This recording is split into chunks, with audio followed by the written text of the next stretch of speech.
Send Dia match. nampak macam student-student daripada luar.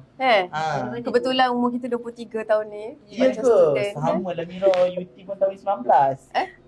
Nak cuti. Lagi muda. Ha? Tahun 15. Kenapa awak kahwin dengan ni? Budak berumur. Oh, betul juga Birthday voucher. Brown Brown soda. soda. Yeay. Okey, masa kita tengok kali yang Amira pakai malam ni yang mana kita pakai tu. Semua jalan dulu tu. Yang mana Oh, nak cakap kita tak laku lah. Macam mana tu? Merajuk Bro.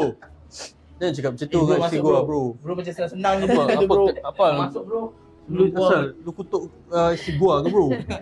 Serius lah bro. Saya lu tak habis tadi bro. 3XS je. Nampak? Kat atas ni. Nampak tak? Yang heel dengan Dayang pakai. Nampak tak tu? Tu video dia. Yes. Pasangan merpati dua sejoli. Yang tak lama lagi bucket je tak lah. Kau headline pula besok. Suka Habis macam hail tu. call. Orang suka Kau cakap apa semalam? Tapi okey lah dulu hibur suka. Dulu heboh kita kan? Kacau kan? Kita buat dia balik. Okay. Ni.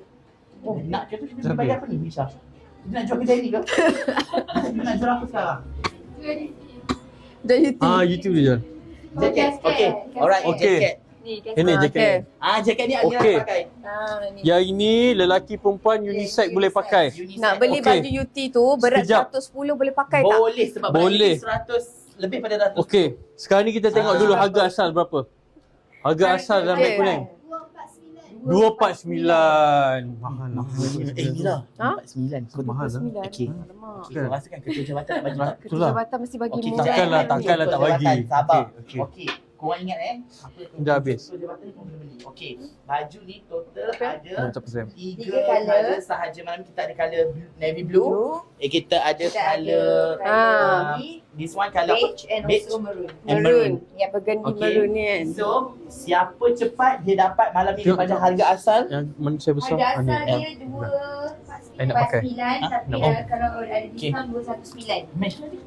Okey. Alright, sekejap. Daripada harga berapa tadi tu? 249. Amboi dia orang tengok komen apa tu. Lelong UT, lelong UT. Dia orang senang je suruh aku lelongkan macam aku punya barang. Okey.